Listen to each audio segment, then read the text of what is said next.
जय श्री हरि। स्वागत है आपका ज्ञान सागर में। क्या आपके जीवन में कभी ऐसा समय आया है जब मेहनत करने के बाद भी मनचाहा परिणाम नहीं मिलता? मन परेशान रहता है, घर में तनाव रहता है और भविष्य को लेकर चिंता बनी रहती है। ऐसे समय में हमारे सनातन धर्म में मंत्र जाप और ईश्वर का स्मरण मन को स्थिर करने का एक सरल आध्यात्मिक मार्ग माना गया है। क्या आपके जीवन में बार बार रुकावटें आ रही हैं? क्या मेहनत करने के बाद भी नौकरी, व्यापार या धन के मामले में मनचाहा परिणाम नहीं मिल रहा? तो आज की ये विशेष विष्णु मंत्र साधना आपके लिए है। सनातन परंपरा में भगवान विष्णु को पालनकर्ता माना गया है। भगवान विष्णु की भक्ति मनुष्य को धैर्य, सकारात्मकता और धर्म के मार्ग पर चलने की प्रेरणा देती है। तो आइए अब हम सभी मिलकर भगवान श्री हरि विष्णु का स्मरण करते हैं और श्रद्धा एवं विश्वास के साथ इस पवित्र मंत्र का जाप करते हैं। आप भी अपनी आंखें बंद करके मन को शांत करें और पूरे भक्ति भाव से हमारे साथ मंत्र का जाप करें। भगवान श्री हरि विष्णु आपके जीवन में सुख, शांति, समृद्धि और सकारात्मकता बनाए रखें। वीडियो अच्छा लगा हो तो ज्ञान सागर को सब्सक्राइब करें और इस पवित्र मंत्र को अपने प्रियजनों तक जरूर पहुंचाएं। जय श्री हरि विष्णु, जय श्री नारायण। ओम नमो भगवते वासुदेवाय। शान्ताकारं भुजगशयनं पद्मनाभं सुरेशं विश्वाधारं गगनसदृशं मेघवर्णं शुभांगम्। शान्ताकारं भुजगशयनं पद्मनाभं सुरेशं विश्वाधारं गगनसदृशं मेघवर्णं शुभांगम्। शान्ताकारं भुजगशयनं पद्मनाभं सुरेशं विश्वाधारं गगनसदृशं मेघवर्णं शुभांगम्। शान्ताकारं भुजगशयनं पद्मनाभं सुरेशं विश्वाधारं गगनसदृशं मेघवर्णं शुभांगम्। शान्ताकारं भुजगशयनं पद्मनाभं सुरेशं विश्वाधारं गगनसदृशं मेघवर्णं शुभांगम्। शान्ताकारं भुजगशयनं पद्मनाभं सुरेशं विश्वाधारं गगनसदृशं मेघवर्णं शुभांगम्। शान्ताकारं भुजगशयनं पद्मनाभं सुरेशं विश्वाधारं गगनसदृशं मेघवर्णं शुभांगम्। शान्ताकारं भुजगशयनं पद्मनाभं सुरेशं विश्वाधारं गगनसदृशं मेघवर्णं शुभांगम्।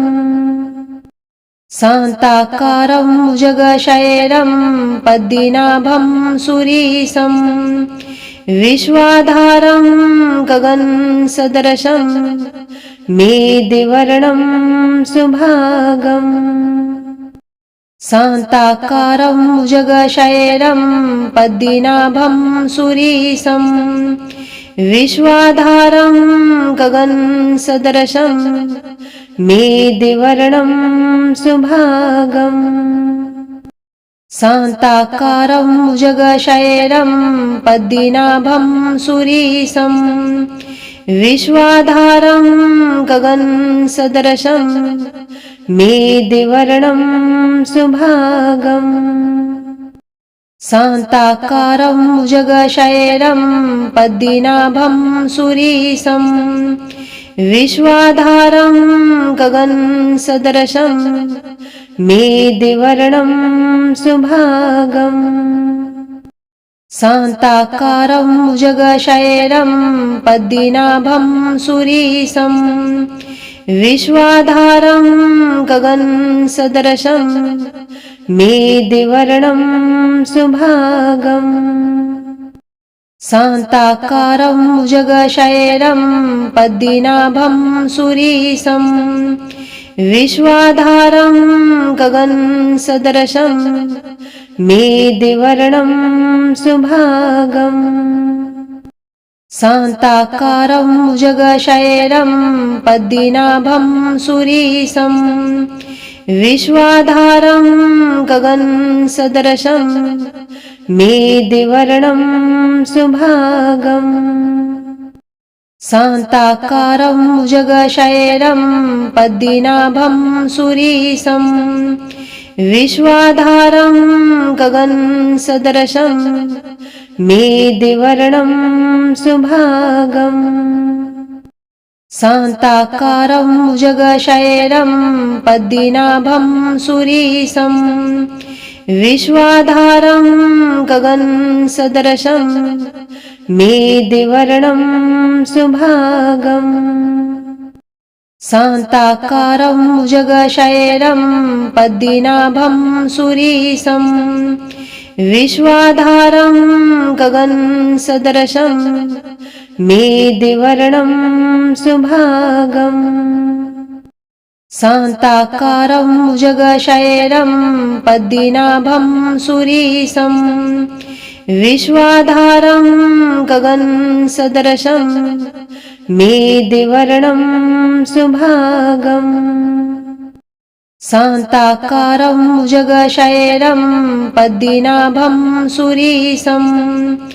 विश्वाधारं गगनसदृशं मेदिवर्णं सुभागम् शान्ताकारं भुजगशयनं पद्मनाभं सुरेशं विश्वाधारं गगनसदृशं मेदिवर्णं सुभागम् शान्ताकारं भुजगशयनं पद्मनाभं सुरेशं विश्वाधारं गगनसदृशं मेदिवर्णं सुभागम् शान्ताकारं भुजगशयनं पद्मनाभं सुरेशं विश्वाधारं गगनसदृशं मेदिवर्णं सुभागम् शान्ताकारं भुजगशयनं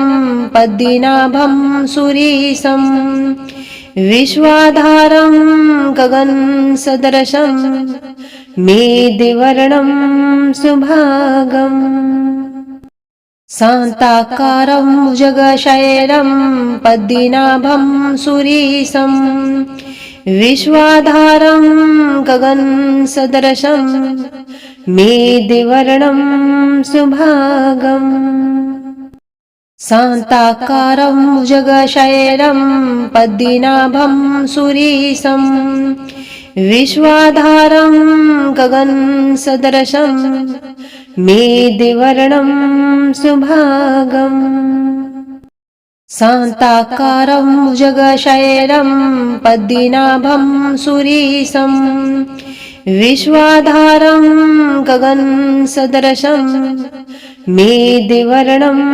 सुभागम् शान्ताकारं भुजगशयनं पद्मनाभं सुरेशं विश्वाधारं गगनसदृशं मेदिवर्णं सुभागम् शान्ताकारं भुजगशयनं पद्मनाभं सुरेशं विश्वाधारं गगनसदृशं मेदिवर्णं सुभागम् शान्ताकारं भुजगशयनं पद्मनाभं सुरेशं विश्वाधारं गगनसदृशं मेदिवर्णं सुभागम् शान्ताकारं भुजगशयनं पद्मनाभं सुरेशं विश्वाधारं गगनसदृशं मेदिवर्णं सुभागम् शान्ताकारं भुजगशयनं पद्मनाभं सुरेशं विश्वाधारं गगनसदृशं मेदिवर्णं सुभागम् शान्ताकारं भुजगशयनं पद्मनाभं सुरेशं विश्वाधारं गगनसदृशं मेदिवर्णं सुभागम्